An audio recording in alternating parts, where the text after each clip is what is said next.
universal symbol of Halloween, and more than ever, people are showing off their creative and artsy side when it comes to pumpkin carving. So if you are still struggling with how to make that standout pumpkin this year, well, have no fear, because our master carver, Nick Walters, is here from PickNick Pumpkins. He joins us now to show us how to pick, plan, and carve a 3D pumpkin. So cool, Nick. Thank you for being here. Thanks for having me. Happy Halloween. This is something that I love doing, so it's fantastic. How did you get into it? I have a background in art and sculpture, and so doing sculpture on pumpkins is just a natural transition from me to doing it in clay. So it's something I love doing every Halloween, and I love showing them off. Well, show us how you do it, because it's not just normal pumpkin carving. This is what you call 3D pumpkin carving, right? 3D pumpkin sculpture, pumpkin art, however you want to call it, is something that's not too old, it's not too new, it's still kind of young, and so people are learning how to do it the best way. There's lots of ways to get into it, but the main thing is that you want to not carve directly all the way into the pumpkin. You just want to get the rind of the pumpkin to get carved off, and then you're working with it like clay. I use clay tools, and I try not to puncture all the way through, just because it preserves the pumpkin a little bit more. Oh, that's right, because when you do, is that why they get so moldy so quick? They can, yeah. As soon as the pumpkin inside is exposed to air, it can start to get moldy real quick. That's why a lot of people will soak their pumpkins in a bath of bleach and water, sometimes lemon juice. That really helps to extend the life of the pumpkin. But these sorts of pumpkins will go off even faster than that, because there's so much of the flesh that's exposed. Well, I want you to get started, because I'm sure folks are going to first ask, you know, this isn't clay, though. It's pumpkin, and it seems so much harder. So it is. Tell us how you do it. Show us. So the first thing to do is to get rid of the outside rind. To do that, I'm going to use a clay carving tool. It's not super sharp, and this is going to fly. So be careful. The chunks are going to fly here for a second. I'm just going to open up a part of it so that I can expose some flesh. And then that's where we're going to do. It's kind of like what you do with a carrot.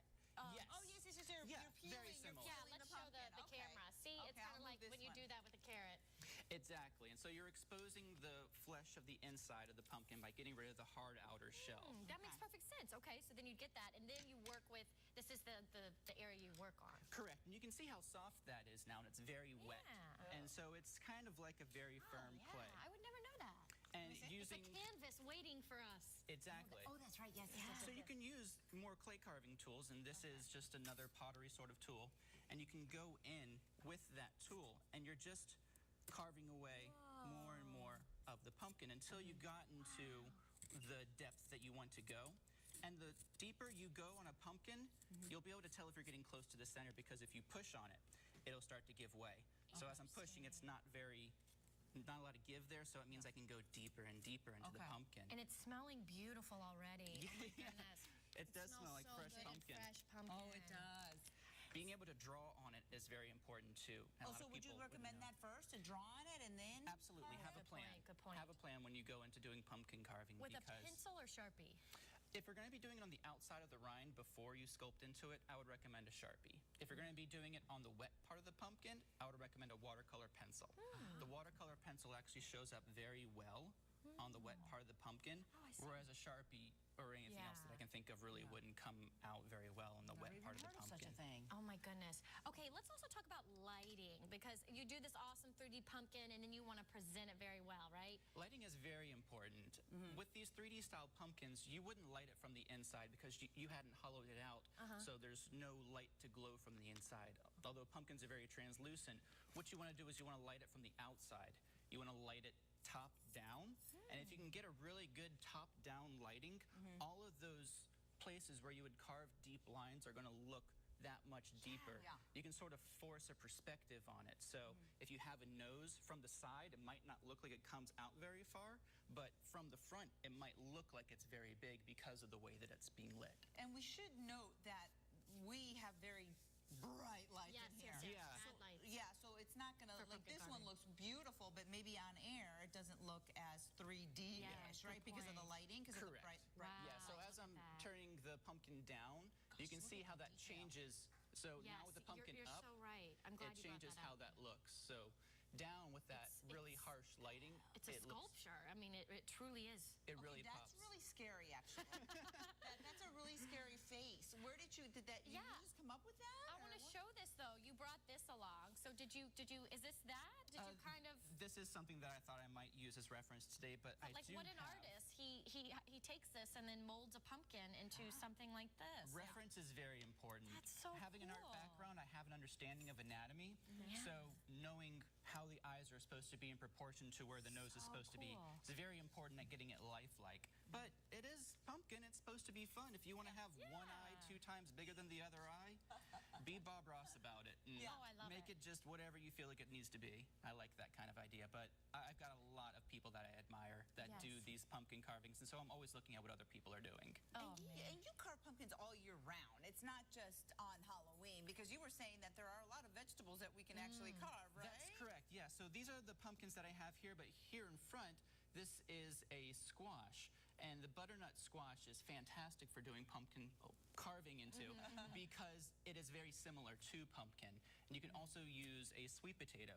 So year-round, you can get sweet potatoes at most places, and it's a little bit trickier because the sweet potato is a little smaller. The squash is a little bigger, so that gives you a little bit more to work with. That's funny. But you can get fantastic-looking faces. This is a little sleepy face. Yeah. And this is good for beginners because it doesn't have an eyeball. And eyes are very difficult to sculpt. And so sometimes I'll just practice working on eyes. But it's really easy to do something like this if you just want to do something to start off with. Not very big. So, Nick, if people want lessons from you, if maybe they want to do this for Thanksgiving even, or just coming up next Halloween, we'll be here before we know it, how can they get in touch with you, and do you do lessons?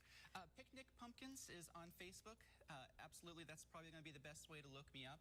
I am an artist at trade, so I am very happy to work with anybody that's curious about getting into this medium. I also do traditional sculpture and graphic design, so any kind of artistic endeavor, I'm your man. Oh, perfect. Do you do people's faces? Like, would you be able to do my face or Stephanie's face? I can do more realistic looking sculpture, but it's very tricky, like I was saying, because at the wrong angle, it doesn't look as good. It has to be just the perfect angle. So it's hard when you're showing somebody a pumpkin. We need the perfect angle and perfect lighting. Otherwise, we cannot do it. Exactly. Every day, all day. Well, Nick, thanks for being here. We really appreciate your expertise. How fun. So perfect for Halloween. Yeah, and I would encourage everybody to do it. Yes. It sounds like it looks like a lot of fun. Cool. Thanks so much for having me. Yes, it's been great. Of course. Don't go anywhere. Big reveal our CVT pumpkin, courtesy of Nick Walters. Yes. PickNick Pumpkins. We love it. PickNick Pumpkins. This is amazing. You did this in, what, 3 minutes? Close to it, yeah, exactly. So we're just doing a different method of sculpture. With this one, it's more of, it's like engraving almost. Not using bigger tools, but using a small engraving tool. And Nick, I see you have some Vaseline there. What's going on with the Vaseline and this liquid that you put on the letters? So we were talking before about preserving the pumpkin as long as possible. The major problem with pumpkins is the moisture gets out, it evaporates. You want to keep the moisture in the pumpkin as long as you can. Using a spray bottle is good with water if you're going to be doing it, but the Vaseline is for finalizing it. That's a good step. A wax-based sealer does terrific as well. Cool. Oh, okay. So you want to put the Vaseline over the sculpture that you've done? Is that what you did? Okay. Exactly. That's going to preserve the pumpkin a lot longer because the moisture inside the pumpkin won't be able to get through the Vaseline. Or if you used a wax sealer, it wouldn't be able to get through that either. Oh, perfect. Well, we love every single bit of this. Thank you for making a CVT one. You're welcome. We loved having you. Just such good times. Everyone, be safe tonight for Halloween.